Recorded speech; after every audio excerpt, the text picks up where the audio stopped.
Почитувани гледачи, добро вечер. Уште едно ново издание на емисијата Ваш термин и секако сме тука за вас да ве информираме за сето она што представува проблем околу вашето здравје.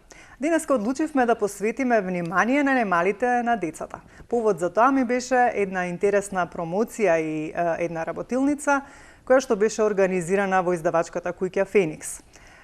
Односно магистер дефектолог и логопед Ана Петреска издаде една интересна книга, наречена Чекор по чекор до правилен говор. Значи, ова е таа книга, еве може камерата малку и да зумира. Подоцна и ќе покажеме малку дел и во внатрешноста на содржината на книгата. Ми беше мене мотив за денес Ана да биде овде гостин во студиото на ТВ Сонце и во емисијата Ваш термин, и да обработиме една тема кога станува збор за децата, а тоа е говорно-јазичните состојби во детска возраст. Меѓутоа, пред да поздравам Ана и пред да го започнеме разговорот овде во студио, ќе го пуштиме прилогот кој што беше подготвен токму од промоцијата на оваа книга. Во интерес на децата кои се соочуваат со попреченост во говорот, издавачката куќа Феникс издаде првата вежбанка со логопедски и дефектолошки насоки, насловена како Чекор по чекор до правилен говор. Авторот на истата, магистер Ана Петреска, на родителите и педагозите во градинките, им ја посочи основата на правилното говорење и помошта за децата во развој да го совладаат секојдневното говорење и зборовниот фонд. Според групацијата Петреска посочи дека различни се проучувањата за децата до 10 годишна возраст, што треба да ги загрижува, а што не младите родители. Да кажеме кои се оние најчесто говорно-јазични состојби, проблеми кои што се сретнуваат кај децата во детската возраст, тоа е секако првата состојба, можеби и најтешка и најбитна кога веќе зборуваме за тоа прозборување, тоа е алалијата. Кога детето има отсуство на говор, се уште нема говора, веќе има 3-3,5 години, па некогаш има случаи да од различни икс причини детето има и 4 години, се уште има многу мал фонд на зборови. Секако дека тука се почнува со вежбите за почетно прозборување, да кај детето почнува да се развива експресивен оној почетен говор. Потоа состојбите на дислали, оној неправилен изговор на одредени гласови, во таа група на гласови најчесто се гласовите С, З, Ш, Ч, Дж и Ц, значи сигматизмите, или најчеста состојба е тој интердентален сигматизам, тоа меѓузабно, кога детето го вади јазикот напред, популарно кажано, значи тоа имаме едно интердентално меѓузабно искажување на тие гласови и навистина сите тие отстапувања од таа група се многу забележителни, бидејќи многу гласови, многу зборови од нашиот јазик започнуваат токму на тие гласови, на С, на Ш, и практично било кој може детето да го забележи дека да, токму со тие гласови има проблем, понатаму шушкави од сигматизам, каде што воздухот се разлева и детето баш шушка и секако е непријатно и за слушање и воочливо и така натаму. Книгата е наменета за родителите и децата, но и за педагозите во градинките, кои секојдневно покрај забавниот дел со децата треба да работат на оваа проблематика и да помогнат во брзо совладување на истата. Еве, после прилогот кој што можевте да го проследите, се враќаме назад во студиото да го започнеме и денешното издание на Ваш термин. За сите оние кои што сега се вклучуваат, значи да потенцирам, со мене во студиото е магистер дефектолог и логопед Ана Петреска. Значи, поводот за оваа денешна тема и за овој денешен наш разговор ми беше што таа во минатиот понеделник ја промовираше книгата збор, ова чекор по чекор до правилен говор. Јас се извинувам, значи Ана, добре дојде. Благодарам за вашата покана и поздрав до сите ваши гледачи кои што се ова попладне со нас. Так. Прим да ти честитам за оваа интересна книга која што навистина и како ќе им помогне на дечињата за да стекнат правилен говор. Пред да започнеме темата да објаснуваме, би сакала прим да ми кажеш како дојде на идеја да го создадеш. Благодарам за убавата најава и за вашите честитки и се надевам дека вакви и други изданија во иднина кои што ќе бидат наменети за децата и за нивното говорно поттикнување и учење ќе бидат и повод и причина да се видиме и некогаш друг пат во некоја наредна прилика. Инаку добро прашање, како дојде до тоа што не наведе. Нашето здружение Интеракција Плюс, значи ние работиме со деца кои што имаат проблеми со говорот, значи деца кои што се од 3 годишна возраст па понатаму во таа училишна возраст. И ние низ нашата работа дојдовме до сознание дека логопедска литература за деца во Македонија нема, затоа што навистина има многу издавачки куќи во Македонија кои што нудат литература за деца, меѓутоа нема литература која што е со логопедски примеси. Често пати и во разговори со родителите, ние кога им посочуваме, ете, обидете се и дома, поттикнувајте го да раскажува, да поврзува речените и сето тоа, за да бидеме во некоја корелација, нели, тоа што се прави кај нас на нашите логопедски вежби, да го прават малку и дома. Многу често велеа немаме како, имаме многу сликовници и сето тоа, меѓутоа нема некои насоки, некои поуки како јас да го водам. И едноставно детето брзо губи интерес, и јас како родител, бидејќи не сум таа специјалност, не знам баш како. И тоа не наведе да направиме едно издание што ќе биде прифатливо за децата, значи теми кои што ќе бидат секојдневни, интерактивни, меѓутоа ќе биде напишано и со прифатлив јазик за секојдневна употреба за родителот да може да го разбере, нели, кога би работел со неговото дете. И можам да кажам дека навистина вежбанката најде на многу добар приод и во градинките, дојде и до многу раце на родители не само во Скопје, туку и по републиката, кои што секојдневно се јавуваат да добијат примерок, да им биде испратен, и секако се здобивме со позитивни критики дека да, навистина има што да се прочита, има што да се научи, и навистина ни е многу драго кога ете тоа што вие сте го изготвиле со ваши раце, со ваш труд, ќе едноставно го доживее оној вистински впечаток од публиката. Так, значи, пишува дека е логопедска вежбанка за деца од 2 до 5 години. Дали може да им користи на сите дечиња или само на оние кои што имаат проблеми со говорот? Така, тоа да потенцираме, бидејќи колку што можам да забележам, добро е секое дете да ја има. Да, значи вежбанката немаме строга граница дека е за деца само со проблеми со говорот, затоа што ние како логопеди секогаш тргаме од премиса дека секое дете е пред се здраво дете и дека пречките и проблемите во говорот се минливи, во една минлива фаза, и затоа ние едно дете не го ставаме во групата дека дете кое што сега може би има проблем со говорот, дека секогаш ќе има, и што значи вежбанката може да се користи и за деца кои немаат никаков проблем со говорот, и затоа е наведена таа најмала возраст од 2 годишна возраст, кога детето да биде поттикнувано и низ игра и преку разговор да осознава нови поими, нови содржини. Значи може да ја користи секое дете без разлика дали има некаква посебна причина зошто му е потребна таа вежбанка, апсолутно. Ајде сега да почнеме да говориме за денешната тема. Одлучивме тоа да биде говорно-јазични состојби кај детската возраст, односно во детската возраст или кај децата. Бидејќи знаеме дека говорот, нели, постепено се формира кај децата, почнувајќи, еве да кажеме, од првата година па понатаму.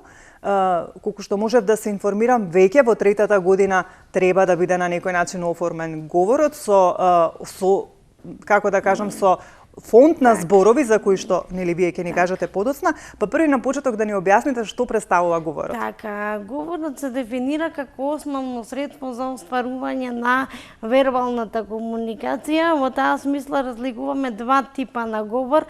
Тоа е тој внатрешен, импресивен говор што ни покажува дека детето разбира налози и за тоа, меѓутоа вербално него искажува. И вториот, и наш говор и говорот на сите луѓе, тоа е експресивен говор, што е искажан вербално, преку вербални реченици. Сега, во однос на тоа каков е развојот на говорот, тука имаме 3 фази, би сакала да ги поврзам и тие Така. возрасти, еве вие ја споменавте третата година што е особено битна, таа прекршувачка трета година кога е во прашање развојот на говорот, значи некаде од првата до третата година таа е првата фаза во говорот кога детето веќе како што ќе наполни 2 години, па има и некои деца кои што и малку и пред тоа, треба да се остави една двосложна фраза, да поврзе 2 збора, дали ајде чао, таму, да ми сето тоа, без разлика дали тие ќе бидат искажани на правилен или на негов јазик, меѓутоа да почнеме да поврзуваме 2 збора. Потоа некаде меѓу периодот меѓу втората и третата година се очекува детето да има еден зборовен фонд кој што од прилика треба да се движи во опсек од 50 на зборови со значење. Тоа се зборови на појми кои што детето ги среќава во секојдневие. Значи до третата година веќе 50 на зборови треба да. Збора треба да има. Сега во однос на бројката, јас секогаш велам дека бројката е варијабилна. Значи дете кое што има 50, во суштина има и малку повеќе од тоа, затоа што 50 на збора и за дете од 3 години не се така малку. Значи тоа е веќе една солидна бројка. Меѓутоа не би било добро да дете веќе со 3 години има многу мал фонд на зборови што едва и надминува 10 зборови, бидејќи ние кога правиме дијагностика и броиме точно колку зборови има, какви се тие и сето тоа. А сега да кажам дека ние во нашата пракса гледаме и деца кои што веќе имаат 3, па веќе и 3,5 години, кои што се уште користат гест кога нешто сакаат да кажат и да покажат, се тоа по пат на гест, значи говор нема или пак многу мал фонд на зборови. Дали се тоа 3-5, значи тоа е мал фонд на зборови и да кажам дека оние основни зборови, мама, тато, баба, дедо, тие и не се ни сметаат како за оние во фонд на зборови, затоа што би било па доколку не се тие. Затоа не е добро да биде фондот да паѓа рапидно на толкова мала бројка, да. Так. Какви видови на говор постојат? Так. Значи говорот рековме дека може да биде внатрешен, надворешен, тој внатрешен, тој импресивен говор е многу битен. Ние логопедите го викаме и рецептивен, тоа значи дека детето разбира. Така. Дека ве разбира се, гледате еден зрел поглед, дека ве следи, дека се што ќе му кажете ќе направи и тоа е всушност знак дека имаме едно здраво дете во суштина и дека брзо ќе прозбори. Дека разбира се што му зборувате, дека со една мала стимулација брзо ќе прозбори и тоа е всушност подлога за да детето прозбори, а пак експресивниот говор, макар и нека е во мали граници и нека не зборува детето многу, тоа се оние реченици кратки во смисла каде ќе одиш таму или што има тука има Усо кога кола, одговара, значи, така. тоа е експресивен говор кажан вербално. Тоа е два типа на говор, меѓутоа пак ќе кажам дека тој рецептивен натрешен говор ни е подлога за да можеме да претпоставиме како детето понатаму ќе се развива во однос на говорот, па и во однос на другите параметри како индивидуа. Так. Кои се тие фази на говорно-јазичниот развој кај децата? Так. Како оди тоа? Так, значи од првата до третата година таа возраст е кога треба да се изгради фондот на Така, како што кажавме. на зборови, а сега потоа веќе од четвртата до шестата година тука веќе ни е важен изговорот на гласовите, артикулацијата на гласовите, како детето ги изговара гласовите. Во таа група имаме неколку важни гласовни групи. Тоа се гласовите од групата на сигматизмот, односно ние гласови С, З, Ш, Ч и Ц и Дз, или сигматизмот, потоа исто така К и Г, изговорот на гласот Така. К и Г некаде околу третата и четвртата возраст и нормално како два, можеби потешки, многу важни гласа веќе потоа како созреваме околу петата и шестата година, тоа е гласот Р, гласот Л и гласот Р, кој што гласот Р се остава за последен, односно за него се чека до петата година, а исто така и гласот Л треба веќе да се оформи онака правилно вистински околу петата година, исто како друга говорна состојба која што ни е важна веќе помеѓу 4-та и 6-та година, тоа е граматичноста во говорот. Дали детето има правилна употреба на оние сврзници или детето пак ако не ги употребува тие сврзници, имаме телеграфски говор, тоа е скратен говор, например,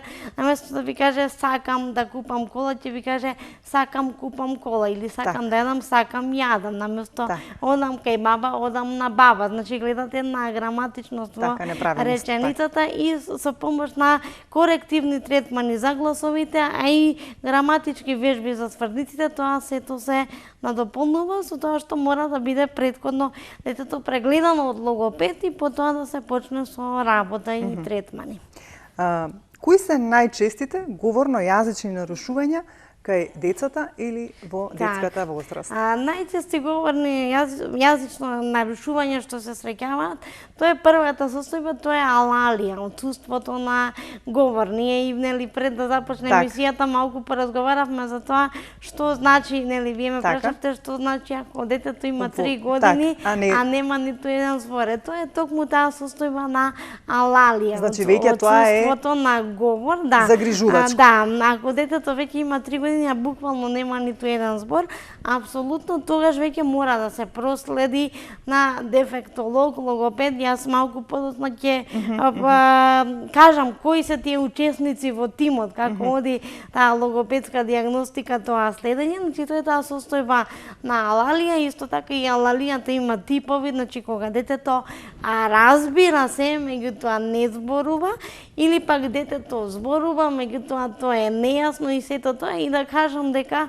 колку повеќе детето користи гест, колку повеќе детето во оваа состојба на алалија, иако сите дома го разбираат и знаат што сака да каже, и тоа добро си функционира, гестот фрустрира, детето многу ги фрустрира затоа што тие знаат што сакаат да кажат, меѓутоа не е исто да се изразиме преку гест и преку говор, и обично тие деца навистина треба малку нешто да ги расплаче или да се налутат, дури некогаш заради тоа што се изразуваат по пат на гест, знаат во момент на бесна лутина нешто да фрлат и сето тоа.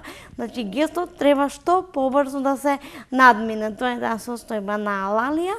Неправилниот изговор на гласовите, значи кажавме кои се тие гласови, значи од гласовите на групата сигматизмот има така две карактеристични состојби, тоа е интердентален сигматизам, кога сите овие гласови почнувајќи од гласот С и сите останати како група, детето ги изговара со тоа што го вади јазикот напред и тоа е обична С, значи така се слуша, или пак шушкав сигматизам, кога воздушната струја при изговорот на овие гласови се разлева и се слуша она многу карактеристично, специфично шушкање, што навистина и забележително и многу виновно да сите забележат дека детето има некаков говорно-јазичен проблем, затоа што многу зборови пак во нашиот јазик се врзани за тие гласови и е многу забележително.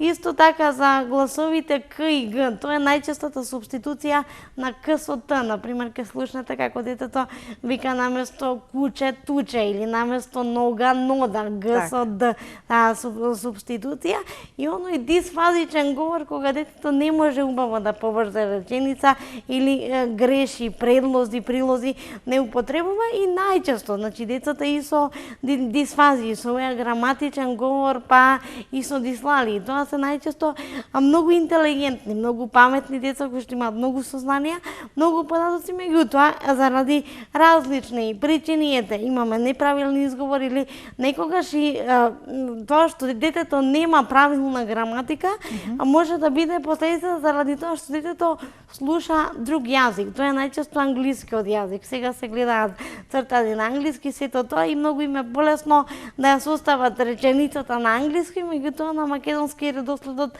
не оди така и најчесто може граматиката и затоа да им е потешко да се преструктурираат од англиски на македонски. Меѓутоа за сите логопедски проблеми има решение, тоа е најважно. Ана, да ве прашам од она искуство кое што ги имате вие секојдневно работејќи како логопед и дефектолог, дали секогаш кога детето не говори, односно не може да прозбори до третата година, односно да има еден фонд на зборови, е тоа проблем или пак може некогаш и да се случи до третата година да не зборува, а потоа нели да се си протече нормално како што треба. Да. Сепак малку и да ги во така, позитивна смисла некако да ги информираме нашите гледачи. Прашање што и родителите и сите ние нели. Дали треба на вистина да не загрижува или имало случаи кога во однос на тоа детето може да го видиме ние на преглед дека има 3,5 години,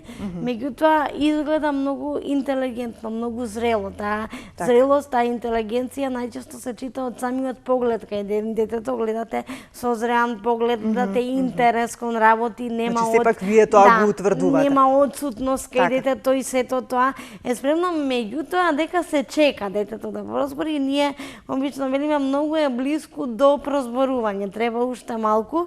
И има поединечни случаи порано и сега кога детето ќе прозбори на 4 години и потоа пак нагло ќе се развие говорот, реченици и сето тоа. Меѓутоа, затоа родителот не треба да се поставува во ситуација да нагодува дали е, дали не.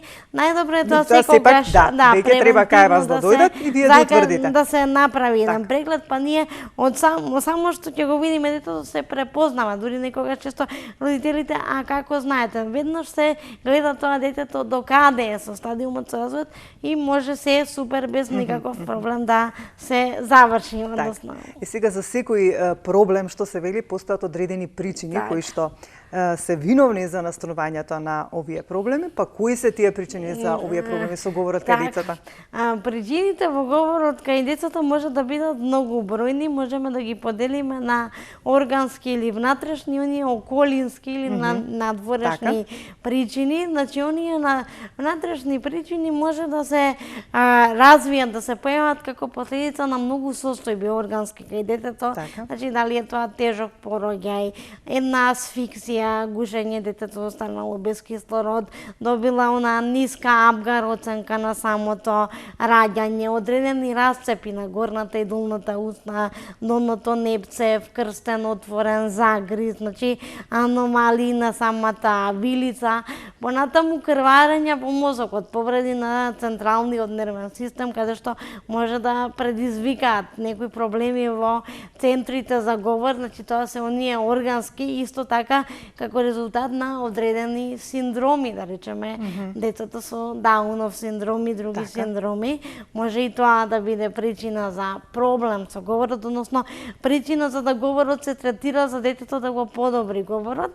И онаа втора група, која што исто така битно, тоа се тие околински надворешни фактори, предизвикани од надворешни влијанија. Најчесто тука може да бидат и многу работи што и ние самите како околина можеме да ги предизвикаме. А тоа е пролонгираното користење на цуцла. Некогаш родителите грешат кога детето пролонгирано веќе гледате дека се развило, пораснало, разбира се, дури и физиолошките потреби ги контролира, меѓутоа се уште од навика, децата некогаш многу тешко се одвојуваат од цуцлите. Цуцлата знае да направи проблем на самото забало, затоа што таа е поставена под јазикот и да донесе на состојба детето нејасно ги изговара тие гласови, да имаме наместо седнам, теднам, сето тоа заради користењето на цуцлата. Исто така и цицањето на прстот во детската возраст, и тоа може да придонесе да детето нема правилен и јасен говор, а многу често и бебешки одговор, што некогаш најблиските го применуваат. Од децата, мислејќи дека нели тоа е сега само моментално, додека е мало, нека и сите деца, меѓутоа кај одредени деца може така да име пумбаво, така да се изразуваат и да продолжи кај детето таа така нежна интонација, тоа бебешко искажување и потоа да се тоа пренесе и да му стане навика, затоа и тука треба да се внимава, да му се кажува на детето да со убава милна интонација, меѓутоа да не биде кажано со бебешки тон и на бебешки начин. Исто така и лоши одговорен модел, ако некој член од семејството има некаков говорно различен проблем и детето заради тоа што го слуша Мисли тој дека е тоа човек, правилно, па ќе тоа го поприма аудитивно, некогаш тоа е често и од другарчиња во градинка, Так. се дружат заедно, го слушаат тој говор, значи тоа се оние околински фактори што влијаат, и како и технологијата, гледањето на цртани и сето тоа ги прави децата да поинтересно име да говорат на англиски или тие игри од цртаните, сега тоа, да, баш флуентен сакав говор, да ве прашам, пред да преминеме Да. нели на тоа кога треба родителите да реагираат и кој се вклучува во процесот на третманот, ме интересира бидејќи како што спомнавте, не треба да им се говори на децата на бебешки јазик. И често пати тоа сум го слушала дека треба ние да им се обраќаме на децата како на возрастни. Так. Како ние ќе им се обраќаме, така и тие ќе го впиваат говорот и ќе го практикуваат. Точно ли е тоа? Да, апсолутно е тоа така. Сега знам дека сега кога ќе види мало дете, чувство на детска слабост, така. да му се обрати убаво и мило, малку меѓутоа да не биде тоа претерано. Обично оние кои што се најмногу со децата по 7-8 сати, дали се да бави, Така. недовци едноставно ќе ви кажат и самите, па некако не можам поинаку или така повеќе ме слуша и сето тоа, меѓутоа колку побрзо, значи ја завршиме таа фаза и колку помалку детето слуша бебешки говор, толку и побрзо ќе созрее. Значи тоа дете и полесно ќе надмине таа фаза на инфантилност и обично гледате кај некои деца иако имаат 3 години дека се многу зрели за својата возраст, сето тоа не се зависни толку од родителите и сето тоа. Значи им помагаме и во процесот на созревањето. Деца кои што така биле позаштитувани и тоа бебешко зборување и сето тоа, наат и до една подоцневна возраст 4-5 години да изреагираат и поинфантилно Така. за некоја ситуација која што веќе и на годините не доликува тоа да го направат, така што тоа помага и во созревањето на самата личност, така што апсолутно е точно дека како што детето слуша, така впива, така потоа и тоа се однесува, таков одговор дава, така враќа популарно кажано. И сега во однос на тоа, бидејќи нели знаеме дека денешните деца знаат дури и сами да си влезат, дали е на iPod, дали е на лаптоп или телефон и да си најдат нели сето она што сакаат тие да го гледаат. Колку тоа треба да се практикува и дали треба родителите навистина да водат сметка, колку тоа на децата им се сервира и што значи тоа ако гледа цртани на повеќе јазици, дали треба можеби во некоја одредена возраст исклучиво само да го слуша говорот на кој што треба да говори, значи на мајчиниот јазик, или пак говорот на странскиот јазик да се вклучи подоцна, има ли тоа улога во формирањето на говорот кај децата? Апсолутно дека има улога, особено сега, овие неколку 3-4 години. Децата, мислам дека перманентно гледаат цртани на англиски, дали е тоа од таблет, дали од телевизор, нели со кабловските сега оператори и сето тоа многу канали се нудат. Значи, дали треба да се ограничи употребата? Тоа секако дека треба. Ако веќе не можете сосема, ако веќе така не сте трнали од почетокот на детето, не му се сервира да биде за анимација гледање цртани, ако веќе не сте почнале така, да биде тоа некаде 15 на 20 на минути до половина час. Значи сепак треба да се регулира. Меѓутоа никако повеќе, затоа што колку повеќе детето и колку души, колку да ја има присутни во собата, кога е детето пред цртанот, тоа е всушност само и се осамува пред таа игра, сето тоа и го попримаат и оној говор на тој цртан, тоа брзо зборување, довикување, сето тоа и после ми е многу потешко и да прифатат интеракција, игра од некој друг и затоа и родителите имаат тоа проблем, велат не можам да го натерам јас било што и да сакам да му покажам заедно да редиме да работиме, некако не сака. Тоа е токму заради тоа што детето го се остава пред телевизор и всушност тоа се осамува и нормално, така и му е покомфорно, нели, да си разговара, да некои елементи од цртанот да повторува. Сега вие кажавте дали треба сосема да го подложиме на македонски јазик, да се исклучи сосема англиски, пак ќе кажам дека строги граници, некоја строга поделба нема тука, затоа што нормално дека со текот на времето треба да се научи и втор, можеби и трет јазик, меѓутоа особено во периодот меѓу првата и третата година е периодот кога детето треба да го слуша мајчиниот јазик и она што треба да го знае како поими, како зборови, како реченици, општо како негова елоквенција и говор треба да биде на македонски јазик. Да, тоа ми беше и поентата, сепак повеќе да го... А не пак на англиски, затоа што јас секогаш велам дека за втор јазик секогаш има време и дури за учењето, посериозно учење на вториот јазик некаде местото е дури кога детето ќе има 6, веќе 7 години, каде што веќе нашиот јазик веќе е изграден сето тоа и на детето нема апсолутно да му смета, меѓутоа претходно не, а е апсолутно употребата на таблети цртани, ако веќе не сме ако не е детето од напред, да речеме, да не гледа цртани, не е така ориентирано, да се ограничи некаде на 15 минути до половина час дневно, повеќе не. Значи, иако знаеме дека децата секако сунгер се пиваат, меѓутоа сепак треба да се води сметка, за да нели си оформат еден правилен говор први на својот мајчин јазик, а како што кажавте за странскиот има време нели кога да се научи. Низ разговорот некако споменавме дека веќе до третата година ако детето нема фонд на зборови и не говори, тогаш веќе треба да се реагира кај логопед. Значи, дали е тоа стриктно? 3 годишната возраст, каде што треба веќе да се посети логопед? Во однос на возраста, кога треба да се посети логопед, тука секогаш родителот треба да следи две паралели во глобала, а тоа е колку години има детето и каква е состојбата со говорот.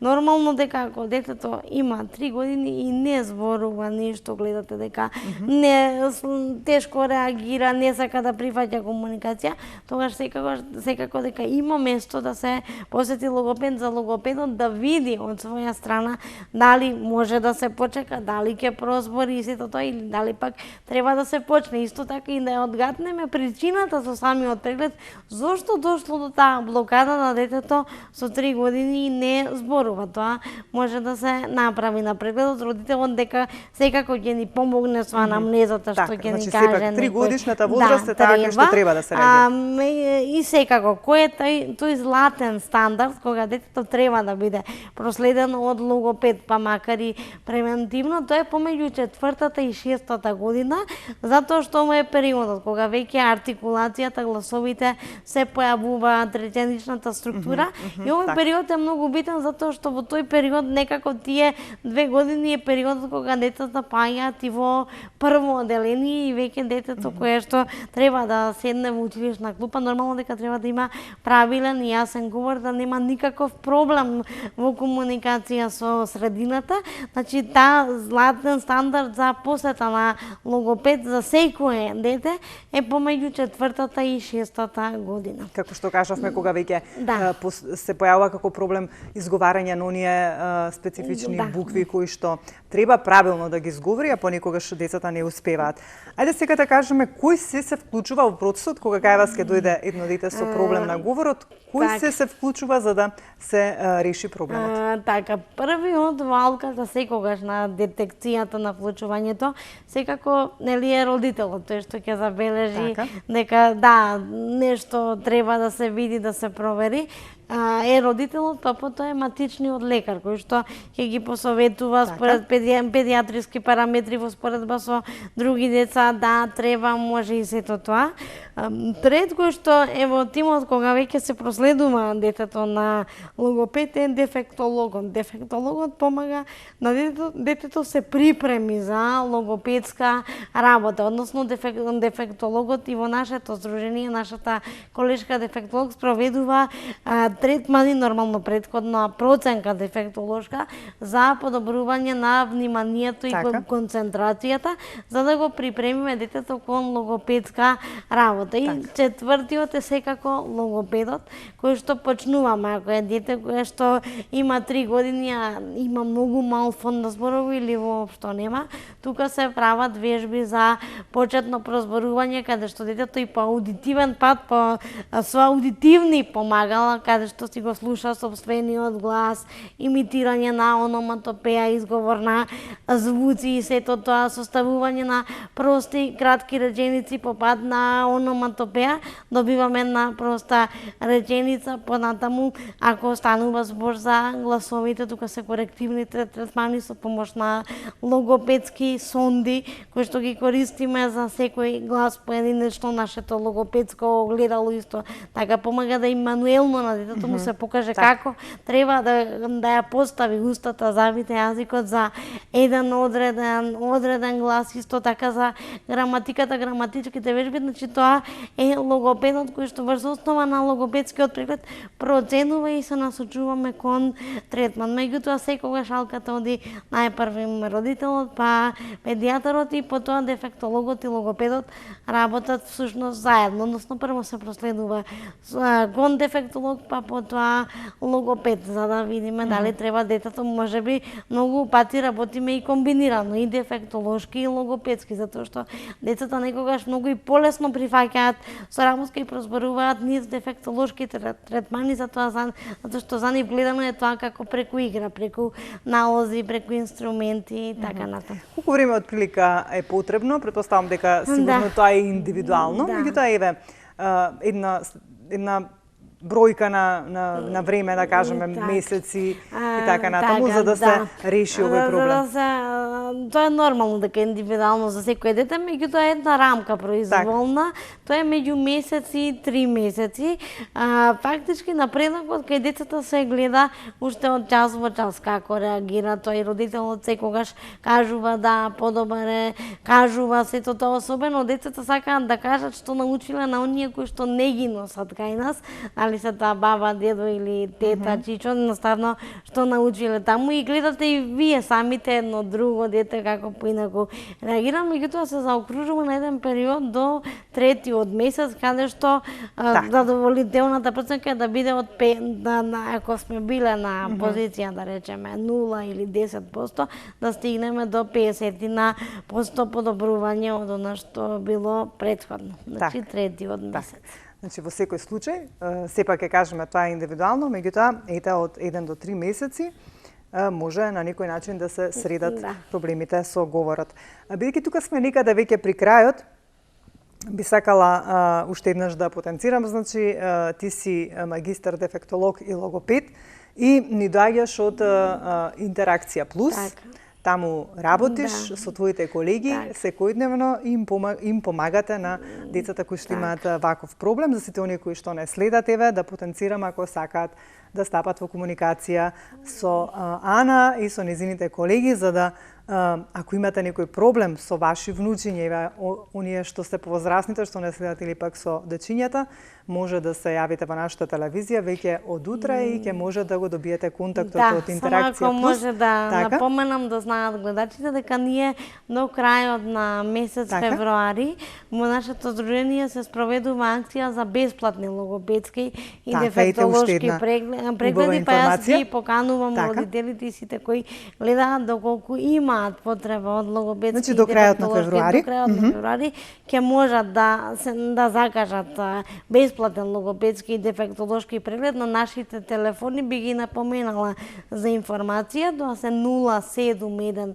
973 362 и 078 245 484 секој работен ден од 12 до 20 часот. Така, ако не ги забележале, секако ќе можат да се јават и кај нас во телевизија, ќе ги оставиме броевите и ќе можат да ги добијат. Еве уште една убава информација споделивте дека можат и да добијат бесплатни логопедски дефектолошки прегледи. Ана, како за крај само кои се вашите препораки до родителите во однос на овие проблеми? Така, препорака за родителите е дека говорот секојдневно мора да се стимулира уште во најраниот детски развој. Колку повеќе го стимулираме, толку толку подобро и побрзо, значи ќе тече тој говорно-јазичен процес и дека за секој, буквално за секој логопедски проблем секогаш има решение доколку се најде правилниот начин во смисла на кои вежби, кои третмани се погодни за тоа дете, меѓутоа и правилниот пристап, бидејќи ние работиме со деца и пристапот до секој дете е индивидуален и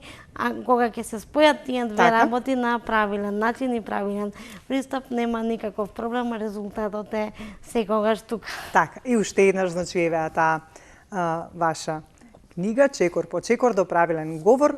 Добро би било, значи, секое дете од 2 до 5 години да ја има и нели да му помогне во развојот на говорот, се разбира, за да може да говори правилно како што треба.